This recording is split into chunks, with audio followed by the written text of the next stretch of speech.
Welcome to A Daily Word.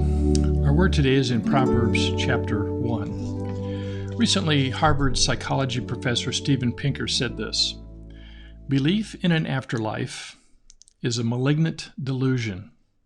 In other words, it's a cancerous delusion. What we believe about eternity and an eternal God has a direct bearing on our life in the present. Harvard is one of our nation's preeminent universities, and you can go to Harvard and spend an awful lot of money and learn more folly than wisdom. We began with verse 7 of chapter 1 last time, which says, "The fear of the Lord is the beginning of knowledge. Fools despise wisdom and instruction."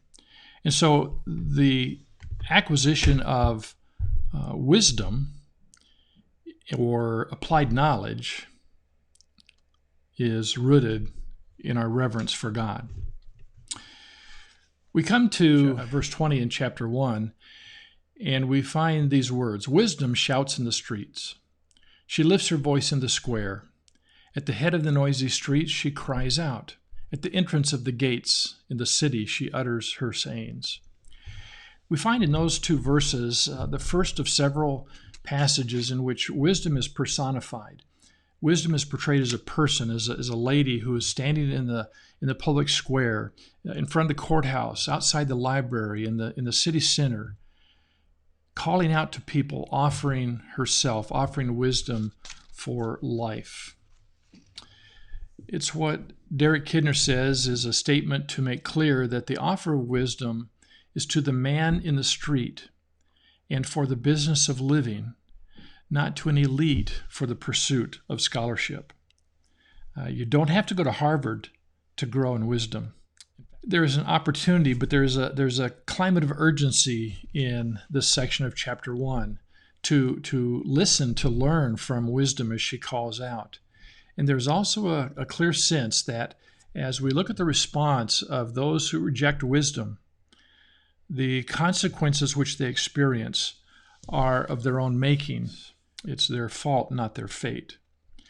And so in verse 23 of chapter 1, the section continues, "How long, O naive ones, will you love being simple-minded?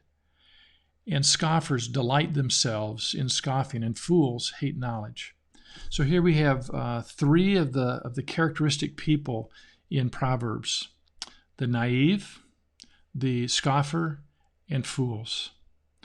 The naive are those who are simple-minded, and it's not because they're genetically disadvantaged or cognitively disadvantaged. It's that they have made a choice not to do the hard work of thinking. Learning takes energy. It's hard work. And sometimes we'd rather not expend the energy, and we remain simple and naive.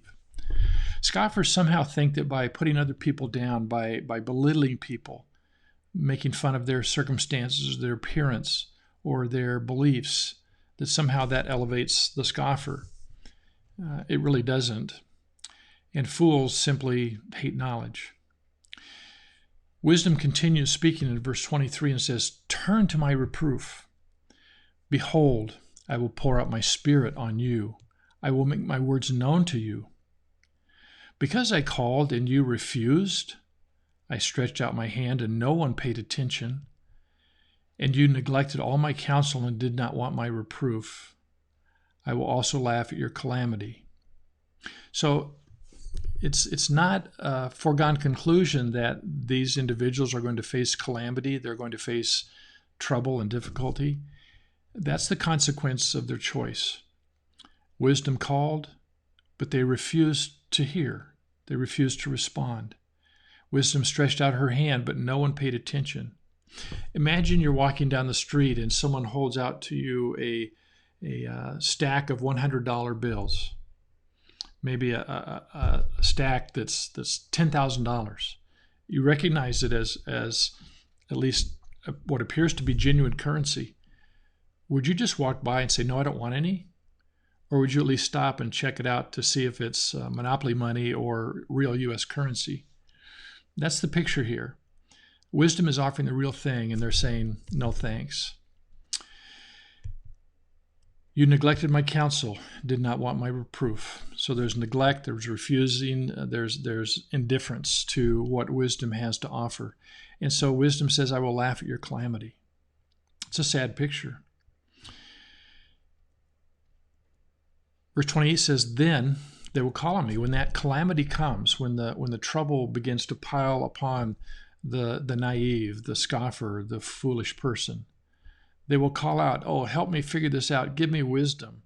Maybe the Christian who's really not walked close with God, and all of a sudden they're praying, and God, give me wisdom. Now, God promises to give wisdom, but it's a dangerous thing to test God. They will call on me, but I will not answer. They will seek me diligently, but will not find me. Probably because they don't even know where to look. They don't know where to begin to look for wisdom. Because they hated knowledge and did not choose the fear of the Lord. And so in verse 29, we're taken back to the beginning concept in verse 7. The fear of the Lord is the beginning of knowledge, the beginning of applied knowledge, which is wisdom. Fools despise wisdom and instruction.